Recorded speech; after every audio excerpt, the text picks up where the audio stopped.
여러분, 지금 우리는 어떤 말씀을 나누고 있죠? 오늘 8장까지 와서 두루마리가 봉인이 되어 있었다고 했습니다. 그렇죠? 그런데 지금까지 6개의 봉인이 풀렸고, 오늘 여러분들 몇 번째 봉인을 푸는 거예요? 일곱 번째 봉인을 이제 푸는 차례입니다. 지난 시간까지 나눴던 6번째까지 기억나세요? 기억이 안 나셔야 정상일 것 같고, 그래야 제가 다음 주나 한번 전체적으로 설명을 드려서 요약을 또 해드리면 여러분 그 똑똑하신 머리로 분명히 기억나시리라 생각이 됩니다. 그래서 오늘은 그냥 오늘 말씀에 집중하고 이전에 어떤 것이 있었는지 다 생각 안 나셔도 좋겠습니다. 자, 죽임당한 어린 양께서 하나님의 오른손에 있었던 그 두루마리의 봉인을 이제 푸시는 건데, 예수를 믿는 그 믿음과 말씀을 붙잡고 주의 약속을 붙잡는 거죠. 그것을 붙들고 살다가 오히려 이 죽임당한 그런 성도들이 많이 있었습니다. 그리고 그 죽음당한 사람들은 제단 아래서 탄식하고 있었어요. 이들은 실제로 이 당시 계시록 당시에는 로마의 압제 속에서 고난당하고 핍박 속에 순교했던 사람들도 있었겠고, 또 그런 사람들만 의미하는 것이 아니라 고난 가운데서 믿음으로 살아왔던 모든 성도들을 가리키는 그런 모습이었습니다. 하나님의 도장을 받아서 세상에서 일어나는 심판 가운데서, 여기 도장은 또 다른 거예요. 봉인과 달리 하나님의 이러한 고난 속에서 환난 속에서 하나님께서 인치셔서 도장을 찍으셔서, 그래도 내가 이 세상의 환난 가운데 너희를 끝까지 지키고 보호하고 인도할 거야 라고 하시는 하나님의 약속의 말씀을 요한에게 보여주시는 거죠. 그래서 인도하심을 받을 수 있다는 것도 지난 시간에 여러분 기억이 잘 안 나실지 모르겠지만 나누었었습니다. 박해를 받아서 죽음으로 끝이 나는 초라한 그룹이 아니라, 그래서 하나님께서 요한에게 보여주셨던 것은 14만 4천, 그것은 14만 4천이라는 어떤 실제적인 수를 말하는 것이 아니라 그 수를 셀 수 없을 만큼 많은 사람들이 하나님으로부터 구원을 받아서 승리를 경축하며 그 보좌에 둘러서서 찬양하는 모습, 경배하는 모습까지 우리가 지난 시간에 말씀을 통해서 살펴보았습니다. 그렇게 하늘에서 울려 퍼지는 막 찬양의 모습, 경배하는 그런 웅장한 소리가 막 나더니, 그러다가 오늘 바로 1절로 넘어오는 건데요. 1절 말씀에 어떻게 시작이 되고 있습니까? 뭐라고 되어 있냐면, 같이 한 번만 읽어볼까요? 시작. 갑자기 정적이 흐르는 겁니다. 고요해졌어요. 침묵이에요. 자, 어린 양 되신 예수 그리스도께서 7째 봉인을 딱 떼실 때 약 반 시간가량이라고 오늘 말씀에 나와 있는데, 하늘에 정적이 흘렀다라고 하고 있습니다. 자, 이 하늘의 성전에서 하나님 보좌가 계신 그곳에 다 숨죽이고 있습니다. 어떤 일이 벌어질까 기대를 갖고 숨죽이고 있는데, 본래 이들은 하나님의 보좌 앞에서 이 찬양했던 우리 구원받은 하나님의 백성들을 대표하는 24 장로들이 그 위에 있었고, 내 생물도 있었고, 그 하늘의 천상의 존재들이 다 아무 소리를 내지 못하고 다 조용히 기다리고 있었습니다. 왜 그랬을까? 분명히 기다려왔던 어떤 순간이 있었을 거란 말이죠. 왜 그런가 하고 딱 보는데 3절 말씀입니다. 같이 한 번만 볼까요? 3절 말씀을 보니까 한 천사가 금양로의 향과 함께 모든 성도의 기도를 받아가지고 하나님이 계신 보좌 앞에 드리는 모습이 나타나는 겁니다. 이 정적이 흐르는 시간에 어떤 것이 일어나고 있냐면, 한 천사가 다시요 금양로의 향과 함께 모든 성도의 기도를 모아서 하나님이 계신 보좌 앞에 드리는 시간이 된 겁니다. 그래서 다른 모든 소리가 그치고 고요했던 겁니다. 왜요? 왜 그랬을까? 성도들의 기도가 하나님 앞에 어떻게 되도록이요? 들리도록 하나님 앞에 이 정적이 흐르지 않았을까? 고요한 시간입니다. 하나님께서 능력이 없으셔서 다른 것들 때문에 방해가 되어서 못 들으실 만한 분이실까요? 아니요. 그러면 왜 이런 표현이 나와 있는 건가요? 하나님 우리에게 눈높이를 맞추시는 분이죠. 그만큼 저와 여러분들의 기도에 신음소리 하나도 놓치지 않고 다 듣고 계시다라는 하나님의 마음을 우리에게 이 말씀은 표현해주고 있는 겁니다. 다 모든 것을 그치게 하고, 당신을 찬양하고 당신을 높이는 것을 다 그치게 하고서라도 정적이 흐르게 하고, 성도들이 무엇을 가지고 탄식하며 무엇을 가지고 고통하며 어떤 신음을 내고 있는지, 그들의 기도가 무엇인지 그것을 하나도 놓치지 않고 다 들으시겠다라는, 집중하시겠다라는 그런 하나님의 마음이 오늘 이 말씀 속에 담겨져 있는 겁니다. 어떤 기도를 드렸었나요, 여러분? 계시록 말씀을 보면 우리가 찾아볼 수 있겠죠. 계시록 6장 10절 말씀에 봤을 때 그 제단 아래에서 죽임을 당한 이 땅 가운데 환난 속에서 살아왔던 사람들이, 이 고난을 통과했던 사람들이 뭐라고 얘기합니까? 아직도 우리 피를 갚아주지 아니하시기를 어느 때까지 하실 겁니까, 하나님? 이들은 하나님 앞에 이미 올라가 있어요. 그런데 이 땅에 남아있는 자신의 교회 공동체, 아직도 세상의 환난 가운데 땅에서 살아가는 사람들도 그렇고 자신들이 올라가 있지만 아직도 해결되지 않은 이 땅의 문제를 놓고 어느 때까지입니까? 탄식하고 있었던 이들의 부르짖음과 기도를 분명히 주님께서는 기억하십니다. 여러분, 계시록은요, 가까이는 로마의 멸망. 이 계시록 말씀을 여러분들이 지금 읽으면서 우리가 지금 인을 뗄 때마다 막 심판이 내려오잖아요. 그렇죠? 심판에 대한 내용들이 첫 번째, 가장 가까이 있는 누구에게 임하는 심판을 말하고 있었냐면, 당시에 권세를 잡고 로마 황제를 숭배를 강요하고 해서 믿는 사람들을, 또 가난하고 억울함을 많이 당하는 약자들을 착취했던 그 당시에 가장 최고의 권세, 여러분 로마를, 그리고 로마의 황제를 대적하면서 하나님께서 심판을 내리실 것을 말씀하신 것이고, 이 계시록 말씀이 가까이는 이미 이루어진 말씀이에요. 그런데 여러분, 분명히 계시록 1장 1절 말씀에 뭐라고 요한이 기록을 했어요? 곧 이루어질 일, 곧 이루어질 일에 대해서 지금 하나님 앞에 다루는 말씀이 계시록 말씀이라고 얘기해 주고 있습니다. 먼 미래에만 일어나는 일이 아니라 곧 일어날 일에 대해서 지금 계시록을 기록하고 있다고 요한이 말씀해 주고 있었죠. 그러면 로마가 멸망한 지금의 시점에서 지금 우리에게는 이 말씀이 무슨 의미가 있냐라는 거예요. 그런데 이 계시록 말씀은 바로 곧 임할 재앙에 대해서, 심판에 대해서, 로마의 멸망에 대해서 얘기하기도 하는데, 군데군데 이미 과거로 돌아가서 예수 그리스도의 십자가 사건을 얘기를 해주시기도 하다가, 앞으로 장차 궁극적인 이 땅에 일어나는 역사의 종말에 대해서 하나님이 이루실 새 하늘과 새 땅 같은 그런 궁극적인 종말에 대해서도 다루신단 말이에요. 그러니까 이 계시록 말씀은 오늘날 우리에게도 던져주는 메시지가 여전히 유효한데, 여러분, 아직도 사탄 마귀가 움직이는 세상의 악과 권세를 이용해서 많은 사람들을 신음하게 하고 탄식하게 하는 일들이 너무나도 많이 있죠. 그런 의미에서 아직도 계시록에서 말하는 로마, 하나님을 대적하는, 하나님의 백성을 괴롭히는, 의인들을, 약자들을 괴롭히는 대적은, 로마는 아직도 살아있는 거고 아직도 오늘날 계속되고 있다라는 거예요. 하나님께서는 그러한 세상의 권세에 대해서 하나님께서 심판하시고 그들을 용납하지 않겠다라는 것을 계시록 말씀을 통해서 우리에게 지금 계속해서 메시지를 전하고 계시는 거죠. 한 번만 잘 생각을 해보시기를 바랍니다. 하나님께서 들으신다, 집중하신다, 하나도 놓치지 않으신다. 여러분, 지금 이 땅 가운데 신음하며 탄식하는 사람들이 얼마나 많이 있습니까? 이 세상에 구조적인 악이 너무 많잖아요.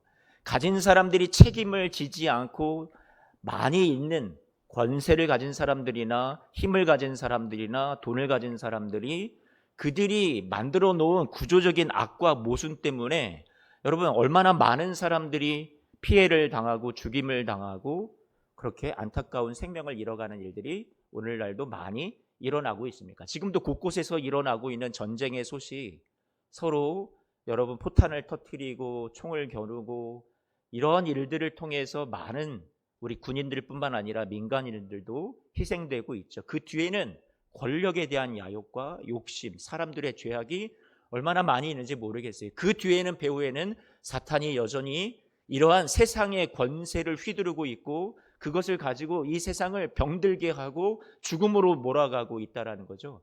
하나님께서 이런 것에 대해서 좌시하지 않고 지금 이 계시록 말씀에서 말하는 모든 심판에 대해서 오늘날도 유효한 것은, 하나님이 이러한 것들을 두고만 보시지는 않겠다 하시는 말씀이 나타나 있다라는 거예요. 여러분, 이태원의 참사도 그렇고 세월호 참사도 그렇고 정치적인 어떤 성향을 떠나서 진보냐 보수냐 아니면 이것을 자신의 정당을 이용해서 무엇인가를 막 욕하고 비난하고 이런 것을 다 떠나서 여러분 그 희생당한 우리 어린 아이들, 학생들, 여러분 그들의 피, 그들의 눈물, 그 가족들의 통곡을 하나님께서는요 잊지 않으신다라는 거예요. 오늘 이 말씀에 의하면 하나님께서 여러분 많은 근로자들 가운데 열악한 가운데 근무하다가 오늘도 쿠팡의 어떤 일용직 근로자가 너무 고된 노동을 통해서 여러분 또 죽음을 당한 희생당한 일들이 오늘 아침 뉴스에도 또 뭐가 나오던데요. 이런 일들에 대해서 하나님께서는 이들의 탄식, 이들의 눈물 그런 것들을 하나님이 놓치지 않고 다 듣고 계시다라는 말씀을 오늘 우리에게 들려주시는 것만 같습니다. 그게 하나님의 마음이라는 거예요. 오늘 이 계시록 말씀을 통해서 제가 전달하고자 하는 것도 어떤 이 계시록 말씀을 공부하자라는 것도 아니고 이 말씀을 배우자라는 것도 아니고 지식 전달도 아니고 이 말씀 속에서 무엇을 우리가 얻기를 원하냐면 하나님이 여러분의 삶에 여러분의 고난에 대해서 여러분이 세상 가운데 위로받지 못하고 여러분들이 도움을 받지 못하는 그런 여러분의 환난에 대해서 하나님은 어떤 마음을 갖고 계시냐? 하나님은 다 물리치고 자신을 높이는 경배도 찬양도 다 조용히 시키시고 여러분들의 그 신음 하나 놓치지 않고 통곡과 여러분들의 아픔에 대해서 하나님은 눈여겨보시고 집중하시고 그것을 안타까워하신다라는 것을 오늘 말씀 우리에게 가르쳐주고 있습니다. 그리고 그것을 반드시 하나님께서 갚아주기를 원하신다라는 마음을 오늘 우리에게 전하고 계시죠. 여러분 계시록 5장 8절 말씀을 지난번에 우리가 나눴던 말씀이잖아요. 그렇죠? 계시록 5장 8절 말씀에 보니까 뭐라고 나와 있어요? 그 두루마리를 취하심에 네 생물과 24 장로들이 그 어린 양 앞에 엎드려 각각 검은고와 향이 가득한 금대접을 가졌으니 이 향은 뭐라고요? 여러분 이 땅의 환난 가운데 눈물로 아뢰었던 성도들의 기도가 향이 되고 금대접에 담겨져서 어린 양 앞에 여러분 드려졌다라고 기록하고 있죠. 그런데 오늘 말씀에서는 여러분 3절과 4절 말씀을 보니까 이 금향로에 담겨져서 하나님 앞으로 어떻게 해요? 또 올려지는 것을 볼 수 있습니다. 3절 4절 오늘 본문입니다. 또 다른 천사가 와서 제단 곁에 서서 금향로를 가지고 많은 향을 받았으니 이는 모든 성도의 기도와 합하여 보좌 앞 금제단에 드리고자 함이라. 향연이 성도의 기도와 함께 천사의 손으로부터 어디로 올라간다고요? 그렇죠. 하나님께로 하나님 앞으로 올라간다라고 말씀해주고 있습니다. 우리의 그 힘들고 어려운 시간들에 대해서 여러분들이 눈물 지으며 드려졌던 모든 기도에 대해서 하나도 버려지지 않고 하나님 보좌 앞에 또 어린 양 앞에 올라가고 드려지고 있다라고 계시록 말씀을 우리에게 그렇게 계속 말해주고 있는 거예요. 우리 2절 말씀을 같이 한 번만 좀 봅니다. 2절 말씀 한 번만 볼까요? 2절 말씀을 보니까 같이 읽어볼까요? 시작.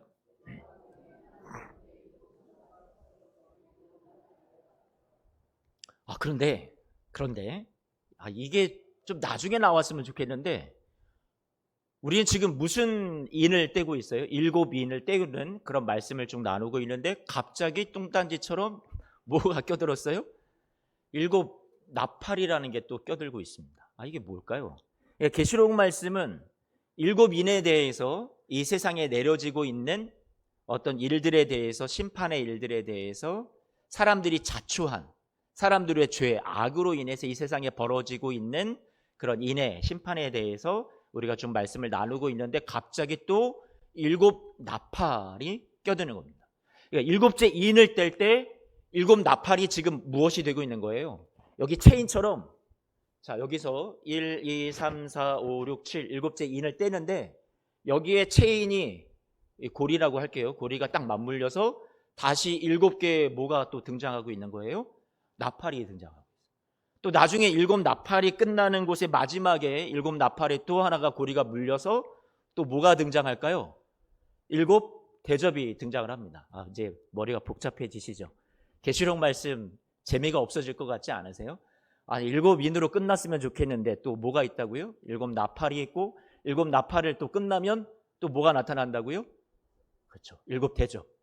뭐가 이렇게 복잡해? 하나님은 참 우리에게 7인에 대해서 이 당시 로마도 그렇고 지금 세상에 대해서도 그렇고 7인을 내리시더니 또다시 7나팔을 또 내리시더니 또다시 7대접까지 쏟으신대. 그러면 하나님 참 부담스럽다. 하나님 무섭고 대체 언제까지 화를 내시는 하나님이신지, 여러분 우리가 이렇게 하나님을 좀 부담스러워하고 오해하고 계시록 말씀에 대해서 우리가 두렵게만 생각할 때가 많이 있는데, 여러분 이 말씀이 그런 말씀이 아니라 이렇게 설명을 좀 드리고 싶어요. 그림 한 번만 좀 보여주세요. 자, 지금 제가 말씀드린 게 이 내용인데요. 7개 시일스에서 7개의 인이 있습니다. 도장을 딱 찍었어. 봉인을 했어요. 저 모양이 여러분 예전 이렇게 좀 영화 같은데, 이렇게 서양 영화 같은데 나오는 이렇게 인 같은 거 있잖아요. 이렇게 눌러가지고 그 7개의 인의 마지막 제일 아래쪽에 끝자락에 있는 인에서 뭐가 나와요? 나팔이 나온단 말이에요. 그 7개의 나팔 맨 마지막에서 또 뭐가 나와요? 7개의 대접이 또 나온단 말이에요. 이게 여러분 딱 펼쳐져 있잖아요. 그렇죠? 요한이 바라봤던 이 하나님에게 성전에 올라가서 하늘 위로 올라가서 열린문을 통해서 올라가서 바라봤던 하나님이 보여주셨던 이 환상은요, 여러분 아이맥스 영화관이라는 데 혹시 가보신 적 있으세요? 제가 한 번, 두 번 정도 가봤던 것 같은데, 어릴 때 좀 비교적 젊은 나이에, 어린 나이에 가봤었는데, 아이맥스 영화관 가면 지금 여기 이렇게 평면으로 되어 있는 스크린이 있잖아요. 근데 아이맥스 영화관은 이렇게 타원 구조로, 반원형 구조로 이렇게 둘러싸여 있단 말이에요. 그러니까 아이맥스니까 아마 이 눈으로 볼 수 있는 뭐 최대치를 뭐 이렇게 만든 스크린이라는 어떤 그런 의미일 것 같은데, 이렇게 보면 제가 거기 가서 어떤 영상을 보여줄 때 한눈에 이게 다 보여요, 안 보여요? 저거 다 못 보더라고요. 이쪽을 봤다가 이쪽 봤다가 어디를 봐요? 오른쪽을 보면 이렇게 보여지는 거구나. 이게 다 한 스크린에 어떻게 되어 있어요? 화면에 담겨져 있는 건데 그거를 다 수용을 한눈에 할 수 있어요? 없어요. 지금 여기에 나와 있는 7인, 7나팔, 7대접이라는 이런 환상이요, 다 칠중주와 같습니다. 그러니까 이것들이 한 번에 하나님이 보여주신 거고, 이 세상 가운데 하나님께서 한 번에 나타나는 예수님의 초림부터 시작해서 예수님의 재림에 이르기까지 이 세상에서 존재하는 모든 악에 대한 심판에 대해서 다루는 내용이 여기에 나와 있습니다. 그런데 그게 이 계시록 말씀을 우리는 문자적으로 계속 이렇게 순서에 의해서 장을 넘기다 보니까 이게 하나가 끝난 다음에 그 다음에 또 이게 시작이 되는구나, 이게 끝난 다음에 이게 또 시작되는구나 해서 하나님 진짜 너무하시다, 계속 진노하시고 이게 아니라 이거는 한 번에 펼쳐지는 요한 앞에 보여지는 그림이었다라는 것을 생각을 여러분 염두에 두시기를 바랍니다. 그러니까 하나님께서 한 번에 보여주신 거예요. 그런데 왜 글로 표현하다 보니까 순차적으로 적다 보니까 어쩔 수 없이 이렇게 표현이 되어 있을 뿐이죠. 제가 그 증거를 여러분들에게 조금만 좀 보여주고 싶은데, 계시록 8장 5절 말씀 같이 한 번만 볼까요? 8장 5절, 이인의 끝입니다. 이인에 대해서 7인의 마지막 부분에 뭐라고 되어 있냐면, 자, 제단에 불을 담아다가 이것을 향로를 쏟으니까 어떻게 돼요? 우레와 음성과 번개와 지진이 난다라고 얘기를 하고 있어요. 각 7개의 그 심판의 마지막마다 어떤 내용들이 반복되고 있냐면, 계시록 11장 19절 말씀, 7나팔이 끝입니다. 뭐라고? 맨 마지막에 번개와 음성들과 우레와 지진과 큰 우박이 있더라. 비슷하죠? 자, 대접이 끝입니다. 16장 17절 말씀인데요, 한번 보면 성전으로부터 보좌로부터 큰 음성이 나와서 이르되, 18절 말씀 보여주세요. 번개와 음성들과 우레소리가 있고 큰 지진이 있어. 여러분 계속 지금 비슷한 내용을 말하고 있는 거잖아요. 그러니까 한 화면입니다. 무슨 말인지 이해가 되세요? 이 세 가지가 다 다른 걸 말하고 있지만 같은 것을 의미한단 말이에요. 아직도 이해가 안 되시면 여러분 마태복음을 읽으면 예수님이 이 세상에 오신 족보에 대해서부터 시작을 하고 있죠. 예수님이 탄생하셔서, 예수님께서 자라셔서, 예수님께서 공생의 사역을 하시고 십자가에서 죽으시고 부활하시고 승천하셨어요. 그렇죠? 그러면 다시 마가복음을 읽으면 또다시 예수님이 이 세상에 오셔서 복음을 시작하신 내용이 또 시작이 되고 십자가, 부활, 또 승천 이어진단 말이에요. 누가복음도 마찬가지고. 그러면 이것은 4번이라는 사건이 예수님이 이 세상에 오셨다가 또 4번씩이나 반복되는 요한복음까지 계속 일어나는 어떤 병렬 구조를 말하는 거예요? 아니잖아요. 마태복음에서 마태가 바라봤던 예수님의 복음 사역과 마가가 바라본 사역과 요한이 바라본 누가가 바라본 게 다 관점이 틀린 거잖아요. 그러니까 아까 IMAX 영화관에서 이쪽 보고 이쪽 보고 이쪽 봤던 것처럼 동일한 내용이지만 다른 관점을 설명하고 있듯이 여러분 7인의 심판 한 번만 좀 보여주세요. 그 다음 그 그림 사진이요. 7인의 심판이 내려졌는데 여기서 다 다루지 못한 7 나팔에 대해서 좀 더 보완이 되고 점진적으로 이런 것도 있어 다루는 거란 말이에요. 이 화면에서 보지 못했던 것을 이 화면에서 보고 있는 거예요. 이쪽 부분에서. 또 7 나팔과 7인에서 다 미처 보지 못한 걸 7 대접에서 어떻게 되는 거예요? 또 보게 되는 거죠. 그래서 완성적인 그림은 이거예요. 그 다음이요. 이 3가지가 그냥 한 번에 눈앞에 펼쳐지고 있다라는 거죠. 언제부터 언제까지요? 예수님의 초림에서부터 예수님의 언제까지요? 재림 때까지. 이렇게 해서 요한계시록 오늘 공부를 끝내면 참 좋겠습니다. 그런데 여기서 끝나지 않죠.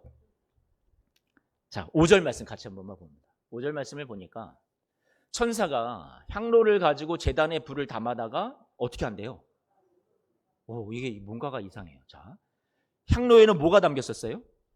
성도들의 기도와 함께 하나님 앞에 올려졌었죠. 그런데 그 향로에 이제는 뭐가 담겨요? 제단에 불이 담겨서 그게 쏟아진대요. 쏟아졌다라는 건 저 하늘에서 어디로 떨어졌다라는 걸 말할까요? 이 땅으로 떨어졌다는 것을 의미하겠죠. 자, 한번 생각을 해봤으면 좋겠습니다. 그리고 우레와 음성과 번개와 지진이 났다.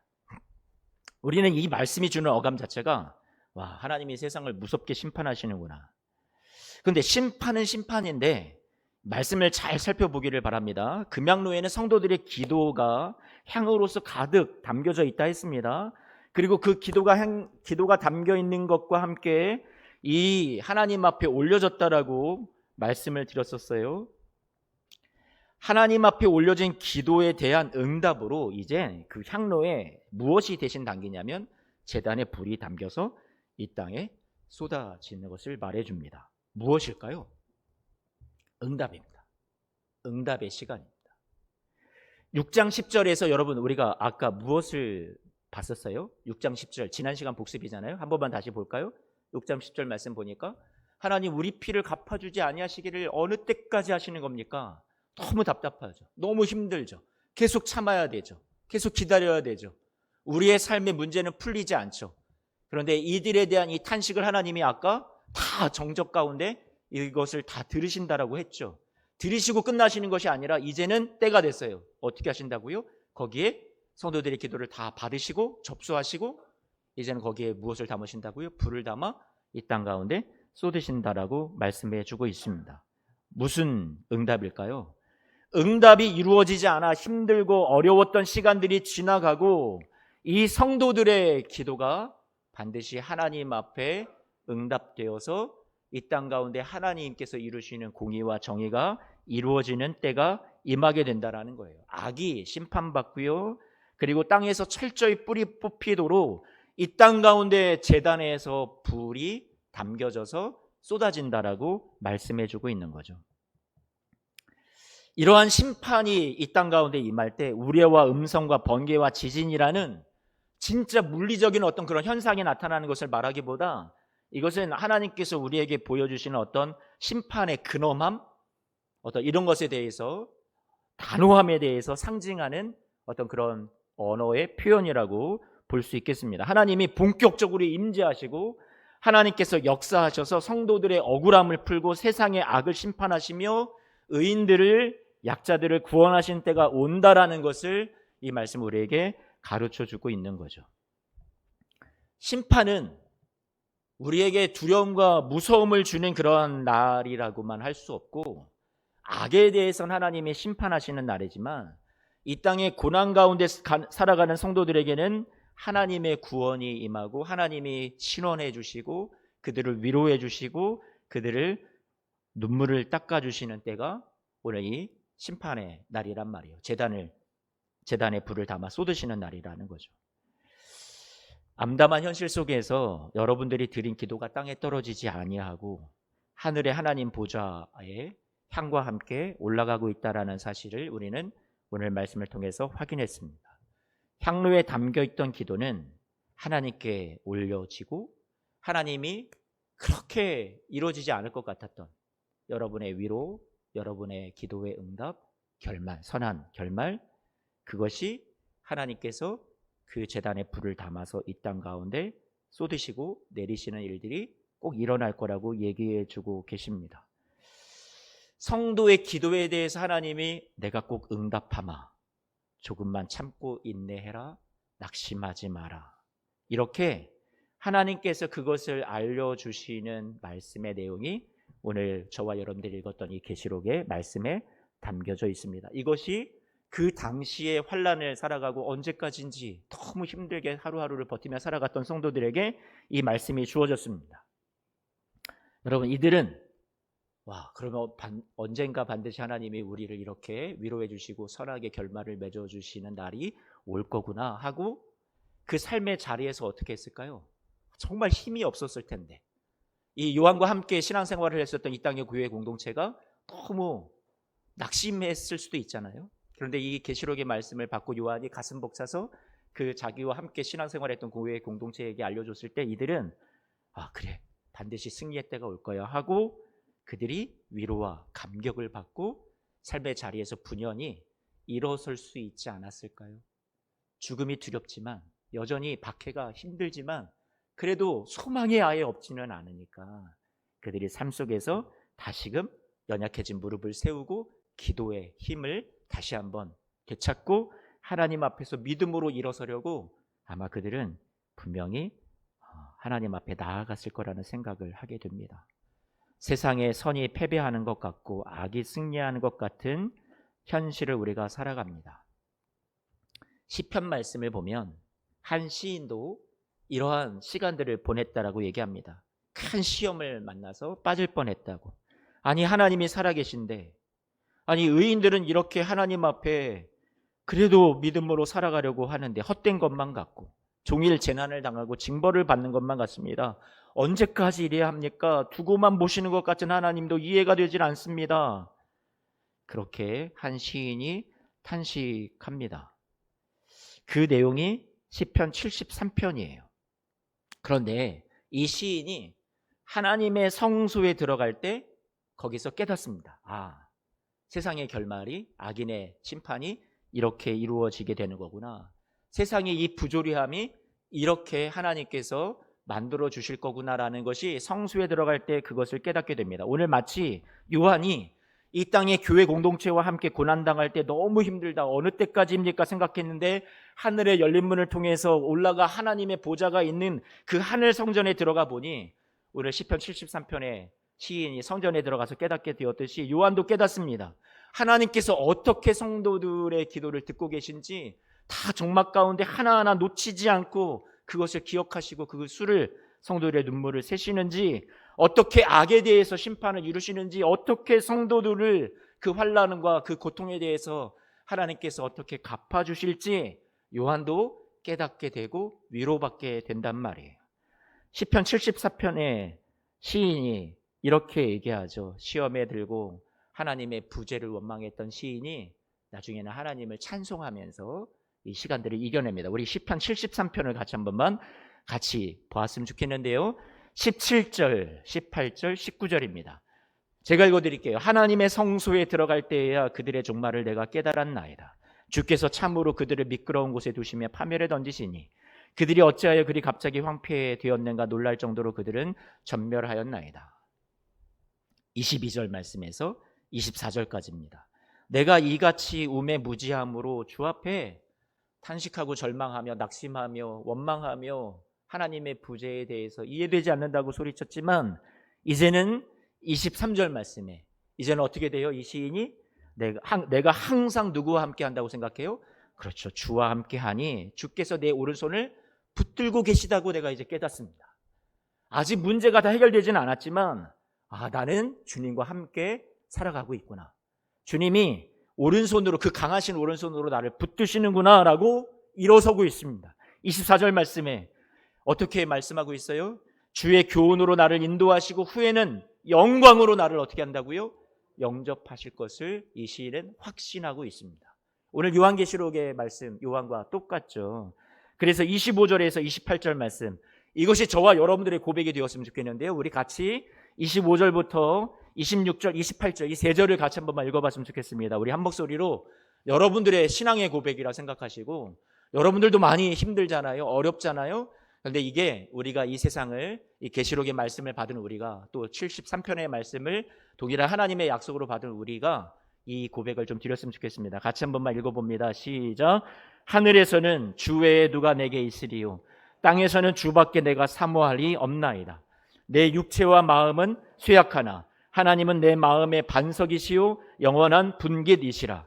하나님께 가까이함이 내게 복이라. 내가 주 여호와를 나의 피난처로 삼아 주의 모든 행적을 전파하리이다. 아멘. 말씀을 마칩니다. 어려운 현실을 살아가는 우리 성도님들, 여러분들에게 오늘 말씀을 통해서 여러분들에게 강조합니다. 주님께서 항상 함께 그 당신의 오른팔로 여러분들을 붙드시고 이것을 동행해 주실 것이라고요.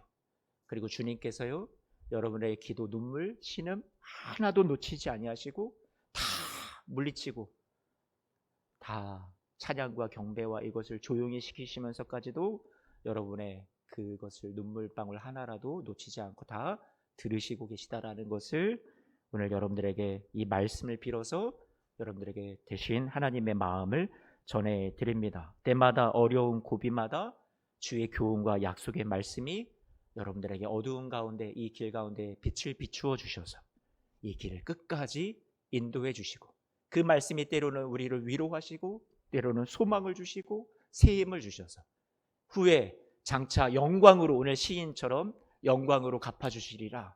그렇게 우리도 믿음으로 확신하면서, 승리를 확신하면서 장차 영광으로 여러분을 맞이해 주시는 그날까지 우리 하늘에서 주 외에 누가 내게 있겠습니까? 땅에서도 주밖에 나의 사모할 자 없습니다.